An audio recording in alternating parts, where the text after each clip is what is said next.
പ്രോഗ്രാമിനും തന്ത്രി അവർ ഏത് തിരക്കുകൾ മാറ്റിവെച്ചും പാണക്കാട് നിന്നൊരു വിളി വന്നു കഴിഞ്ഞാൽ മഹാനായ തന്ത്രി ഇവിടെ എത്താറുണ്ട്. അത്രയും തിരക്കുള്ളൊരു വ്യക്തിയാണ് 4000 ക്ഷേത്രങ്ങൾ തന്ത്രിയാവുമ്പോൾ. അന്ന് മുതൽ തുടങ്ങിയ ബന്ധമാണ് നമ്പൂതിരിപ്പാടുമായിട്ട് ഞങ്ങൾക്കുള്ളത്.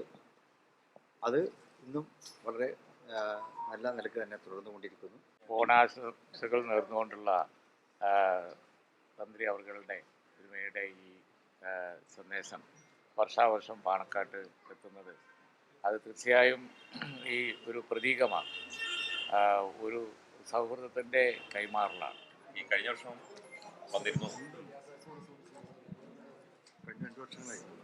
കഴിഞ്ഞ വർഷങ്ങളിലൊക്കെ വന്നിരുന്നു. ഈ ഓണത്തിൻ്റെ ഒരു വലിയൊരു സന്ദേശം കൂടിയാണ് ഈ വരവ്. നമ്മളെ ഉണ്ണി നമ്പൂതിരിപ്പാട്, കനാലൂർ ബ്രഹ്മശ്രീ ഉണ്ണി നമ്പൂതിരിപ്പാട് തെക്കിനിയടുത്ത് അദ്ദേഹം കഴിഞ്ഞ 2 വർഷക്കാലമായി ഞങ്ങളുമായി വളരെ അഭേദ്യമായ ബന്ധം പുലർത്തുന്ന ഒരു വ്യക്തിത്വമാണ്. ആദ്യമായിട്ട് ഞങ്ങൾ അദ്ദേഹത്തെ കാണുന്നത് നമ്മുടെ ക്ഷേത്രം ഇവിടെ തൊട്ടടുത്തല്ല, പിന്നെ മുതുവല്ലൂരുള്ള ദുർഗ ഭഗവതി ക്ഷേത്രം. അതെ അതെ, അതിൻ്റെ ഒരു പുനഃപ്രതിഷ്ഠ ഞങ്ങളൊക്കെ ക്ഷണിച്ചിരുന്നു. അപ്പം അന്ന് മുതൽ തുടങ്ങിയ ബന്ധമാണ് നമ്പൂതിരിപ്പാടുമായിട്ട് ഞങ്ങൾക്കുള്ളത്. അത് ഇന്നും വളരെ നല്ല നിലക്ക് തന്നെ തുടർന്നുകൊണ്ടിരിക്കുന്നു. എല്ലാ വിശേഷ സന്ദർഭങ്ങളിലും അദ്ദേഹം വിളിക്കാറുണ്ട്. പെരുന്നാളായാലും ഓണമായാലും വിഷു ആയാലും ഒക്കെ അദ്ദേഹം ഞങ്ങളെ വിളിക്കും. ഞങ്ങൾക്ക് ഹൃദയംഗവുമായിട്ടുള്ള ആശംസകൾ നേരുന്നുണ്ട്. അപ്പോൾ കഴിഞ്ഞ തവണയും അതേപോലെ വന്നു. ഓണ സമ്മാനമായിട്ട് ഒരു വലിയ സമ്മാനം തന്നെ ഇത്തവണയും അദ്ദേഹം ഞങ്ങൾക്കിവിടെ നൽകിയിരിക്കുകയാണ്.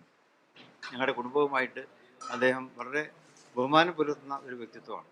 അദ്ദേഹം പറയാറുണ്ട്, പാണക്കാടുകാർ കുറേ മഹലുകളുടെ കാളിയാണെങ്കിൽ അദ്ദേഹം കുറേ ക്ഷേത്രങ്ങളുടെ, ആയിരക്കണക്കിന് ക്ഷേത്രങ്ങളുടെ തന്ത്രിയാണ് ഞാൻ എന്നും അദ്ദേഹം തമാശ രൂപേണ പറയാറുണ്ട്. അപ്പോൾ അതും ഞങ്ങൾക്ക് എല്ലാ സന്തോഷം നൽകുന്ന കാര്യമാണ്. ഏതായാലും ഈ ഓണത്തിന് ഇവിടെ എത്തി ഞങ്ങൾക്കൊക്കെ ആശംസകൾ നേർന്നു. അദ്ദേഹത്തിന് തിരിച്ചും ഓണത്തിൻ്റെ ഹൃദ്യമായിട്ടുള്ള ആശംസകൾ തിരിച്ചും നേരുകയാണ്. ഓണാശംസകൾ നേർന്നുകൊണ്ടുള്ള തന്ത്രി അവരുടെ ഒരുമയുടെ ഈ സന്ദേശം വർഷാവർഷം പാണക്കാട്ട് എത്തുന്നത് അത് തീർച്ചയായും ഈ ഒരു പ്രതീകമാണ്, ഒരു സൗഹൃദത്തിൻ്റെ കൈമാറലാണ്. സമൂഹത്തിന് അത് നൽകുന്ന സന്ദേശം വളരെ വലുതാണ്. എല്ലാവർക്കും അവരവരുടെ വിശ്വാസം, ആചാരം, എന്നാൽ സഹവർത്തിത്വം വളരെ പ്രധാനമാണ്. നല്ലൊരു കാലം നമുക്കുണ്ടായിരുന്നു. ഇനി വരാൻ പോകുന്ന കാലഘട്ടവും അതുപോലെ നന്നാവണം എന്നാണ് ഓണത്തിൻ്റെ സന്ദേശം.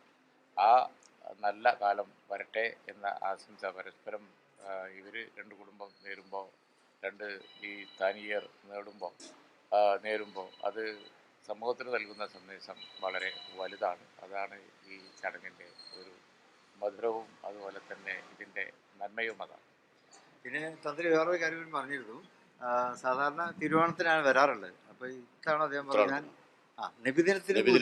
നബിദിനത്തിനാണ് ഓണാശംസ നേരാൻ പറയുന്നത്.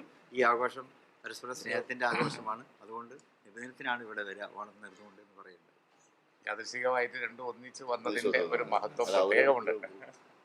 എല്ലാവർക്കും നമസ്കാരം. നമ്മൾ മഹാനായ തന്ത്രി അവരുടെ ഏകദേശം 4000 ക്ഷേത്രങ്ങളുടെ തന്ത്രിയാണ് ബ്രഹ്മശ്രീ ഉണ്ണി നമ്പൂതിരി. ഉണ്ണി നമ്പൂതിരിയുടെ നിർദ്ദേശപ്രകാരമാണ് നമ്മൾ ക്ഷേത്ര തന്ത്രിയുടെ നിർദ്ദേശപ്രകാരം ക്ഷേത്രത്തിൻ്റെ നമ്മളെ ഈ ആളുകളൊക്കെ, നമ്മളെ എല്ലാ ആളുകളും ഇവിടെ എത്തിയിരിക്കുന്നത്.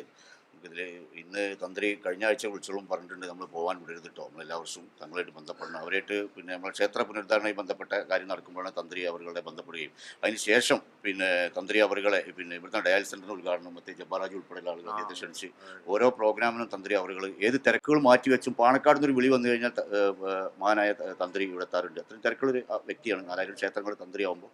എങ്കിലും ഏതായാലും നിങ്ങൾ ഓണത്തിന് പോകുമ്പോൾ തന്ത്രി അദ്ദേഹം ഇന്നലെ വിളിച്ചോളം പറഞ്ഞ് നാളെ നിർബന്ധമായിട്ട് പോകണം, വേറെ ദിവസം വരരുത്, കാരണം നാളെ നബിദിനായതുകൊണ്ട് രണ്ടും കൂടെ ഒരു മഹത്വം, ആ ഒരു മതേതരത്വ ആയിട്ട് നമുക്ക് പോകണം എന്നുള്ള വാക്കുകൾ, എല്ലാവിധ ഓണാശംസകളും നബിദിനാശംസകളും മഹാനായ തന്ത്രി അർപ്പിച്ചിട്ടുണ്ട്. എല്ലാവർക്കും